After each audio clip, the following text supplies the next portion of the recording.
Assalamualaikum warahmatullahi wabarakatuh.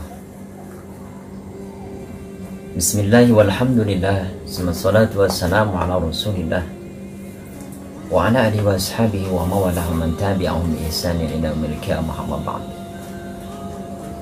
Faqad qala Allah ta'ala fi kitabihil karim al-munazzal ala nabiyhi asy-syadiqil wa'dil amin. A'udzu billahi minasyaitonir rajim. Ud'u ila sabili rabbika bil hikmati wa mau'izatil hasanah wajadilhum billati hiya ahsan. Inna rabbaka huwa a'lamu biman dhalla an sabilihi wa huwa a'lamu bil muhtadin. Ayah summa qala aidan fi ayatil ukhra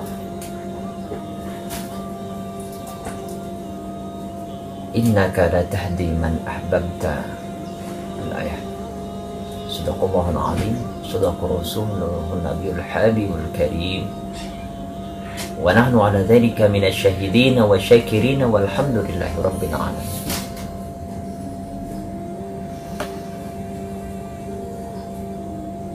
Alhamdulillah, disyukur hadirat Allah subhanahu wa ta'ala. Salawat salam senantiasa semoga terlimpah curahkan kepada junjungan Nabi kita tercinta, baginda Nabi Muhammad sallallahu alaihi wasallam, kepada keluarga, sahabat, dan para pengikutnya hingga akhir masa. Mudah-mudahan kita kelak di yaumil jazaa mendapatkan syafaatul udma, digolongkan oleh Allah subhanahu wa ta'ala bersama para anbiya wal mursalin, orang-orang soleh. Kita semua bersama mereka, sandingkan dengan mereka. Amin ya Allah rabbal alamin. Sahabat yang dirahmati oleh Allah subhanahu wa ta'ala, saya mengenalkan diri saya pribadi. Saya memakai imamah bukan berarti saya orang soleh, akan tapi kepantasan dan apa yang dipandang baik menjadi baik. Meskipun saya pribadi bukan termasuk orang yang sangat baik, sesuatu yang mungkin dengan itu benar, maka saya mengaplikasikan kebenaran sesuai dengan kepengetahuan. Dan ini adalah bagian daripada etika menyampaikan dan hiasan menyampaikan. Kan tapi janganlah kita sekali-kali tertipu dengan hiasan. Allah subhanahu wa ta'ala menciptakan kita tentunya satu tujuannya dari sekian ibadah yang Allah subhanahu wa ta'ala amanahkan, yang Allah perintahkan kepada kita sekalian, baik itu larangan, baik itu perintah dan larangan. Satu, agar kita semua menjadi orang yang benar-benar bermanfaat bagi sesama. Karena nilai manfaat, kadar manfaat ini sangat diinginkan dan dimaksud di dalam agama. Sabda Nabi SAW, khairun nas anfa'uhum linnas.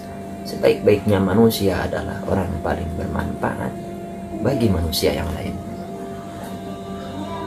Jadi kita sudah paham maksud ibadah adalah menuai manfaat daripada ibadah tersebut, baik untuk diri pribadi ataupun untuk umum kepentingan hamba-hamba Allah yang lain. Dalam kepentingan ibadah ini yang kita taruh dalam niat, haruslah kita menanamkan sifat fokusnya hanya kepada Allah subhanahu wa ta'ala. Meskipun yang kita lalui adalah makhluk-makhluk Allah subhanahu wa ta'ala, tapi jadikanlah mereka pijakan di muka bumi ini untuk sampainya kepada Allah subhanahu wa ta'ala. berkaitan dengan apa yang mungkin dengan pelantara mereka cepat Allah ridho, atau sebaliknya, yang mungkin dengan pelantara mereka, media mereka, kita hamba-hamba Allah yang bersambungan antara satu dan lainnya akan mendapatkan dosa karena sebab-sebab mereka, atau kita justru mendapatkan manfaat dan dipandang terpuji di hadapan Allah Subhanahu wa Ta'ala ketika bersama mereka. Hasilnya pujian daripada Allah Subhanahu wa Ta'ala tidak lepas daripada satu, yaitu ibadah yang menghasilkan ibadah itu. Dari ibadah kita kepada Allah kadar manfaat yang banyak untuk diri kita dan untuk sesama.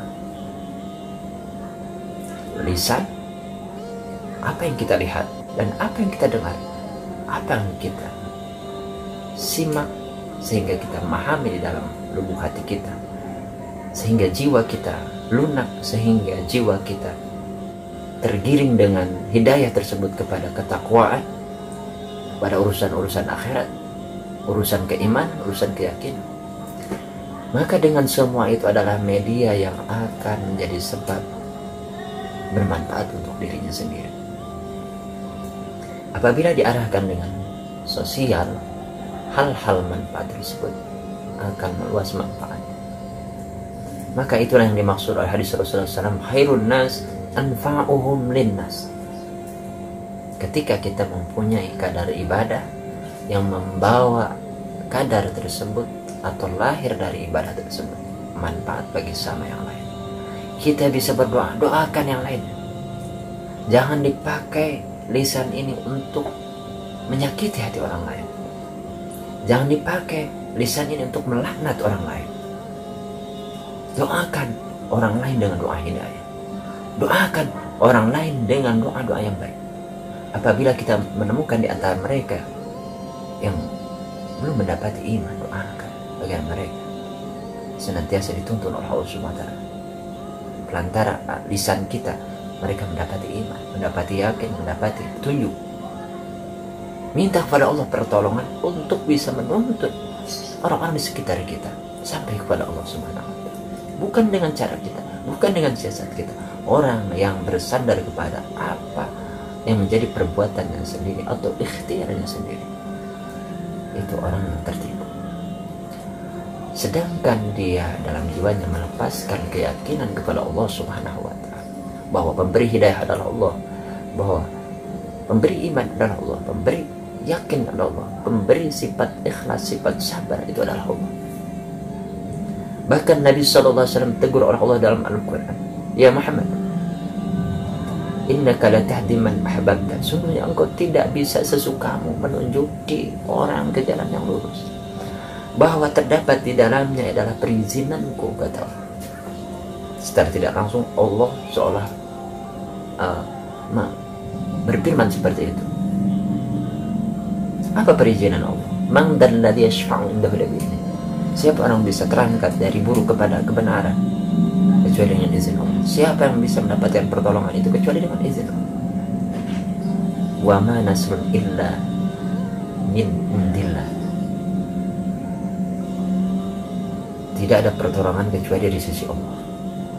Dalilnya yang lain dalam Al-Quran, wa ma min syafi'in illa bi idznillah. Tidak ada orang yang merasa mendapatkan jiwanya, lahirnya, batinnya merasa ditolong dari sesuatu kesulitannya kecuali atas dasar izin Allah Subhanahu wa Ta'ala. Hakikat daripada ibadah adalah lebih fokus kepada Allah, lepaskan diri kita dari merasa mempunyai daya dan kekuatan apa. Sebagaimana banyak orang-orang soleh ketika bertawakal kepada Allah, tabaraktu min hauli wa quwwati ila bihaulillahi wa quwwatihi. Aku melepaskan diri dari, aku merasa kuat, merasa jago, merasa hebat, ila bihaulillahi wa quwwatihi, kecuali dengan pertolongan Allah Subhanahu wa Ta'ala, kesanggupan, kekuatan diberikan oleh Allah Subhanahu wa Ta'ala, daya dan kekuatan diberikan oleh Allah Subhanahu wa Ta'ala sebagai semata-mata pertolongan kepada hamba-hamba yang lemah. Sejatinya ibadah ini adalah bukan menyerang. Ibadah ini adalah menarik. Ibadah ini sejatinya bukan menolak, tapi memeluk. Dalam ibadah tidak ada pengusiran sedikit pun, melainkan kalau adanya tantangan-tantangan besar yang kita tidak boleh lari dari tantangan itu, maka hadapilah dengan penuh keyakinan pada Allah Subhanahu wa Ta'ala. Hanya semata-mata Allah yang menolong, bukan ikhtiar kita sendiri. Tidak dibenarkan orang bersandar pada ikhtiarnya sendiri. Orang itu sudah menyekutukan Allah dengan upaya tersebut, dengan siasat tersebut. Meskipun siasat tersebut dikatakan siasat syar'iyah, tapi dalam batinnya tidak dia bersandar kepada Allah SWT, maka syar'iyah, urusan-urusan yang dipandang seperti lahirnya adalah syariat, batinnya kosong daripada hakikat keimanan, hakikat daripada kesadaran pada Allah, maka tidak ada apa-apa, tidak ada. Jangan sampai lahir batin kita dalam genggaman Allah. Setitik pun tidak boleh manusia merasa punya kekuatan dan merasa bisa, merasa mampu. Hamba yang baik yang senantiasa dalam kesulitannya bertawakal kepada Allah. Dan hamba yang baik adalah hamba yang senantiasa merasa tidak mampu apa-apa kecuali dengan pertolongan Allah Subhanahu wa Ta'ala. Ini adalah syariat Rasulullah SAW. Katakanlah oleh kalian, qulu bi annahu la haula wa la quwata illa billahil aliyyil azim. Katakan oleh kalian bahwasanya tidak ada kekuatan, tidak ada daya, tidak ada kekuatan kecuali dengan pertolongan Allah Subhanahu wa Ta'ala. Tidak engkau bisa memberikan petunjuk kepada sama manusia, tidak engkau membuat kesolehan di dalam diri manusia, tidak engkau bisa menghapuskan dosa-dosa yang ada dalam diri manusia.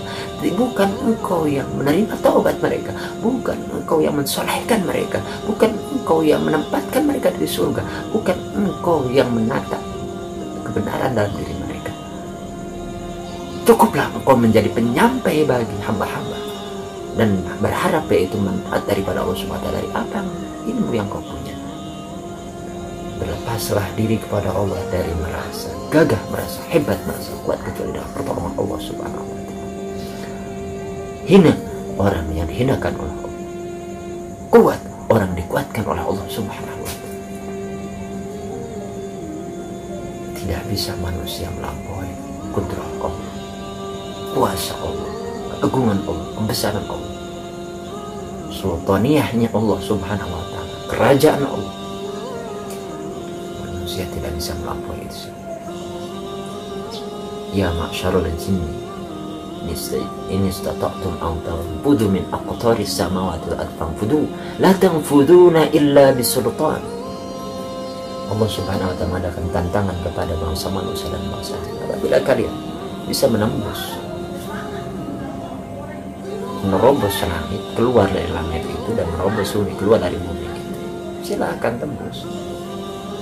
Tidak ada yang sanggup menembus kecuali dengan pertolongan Allah Subhanahu wa Ta'ala, Maha merajai, yang Maha memimpin, yang Maha memerintah segala sesuatu.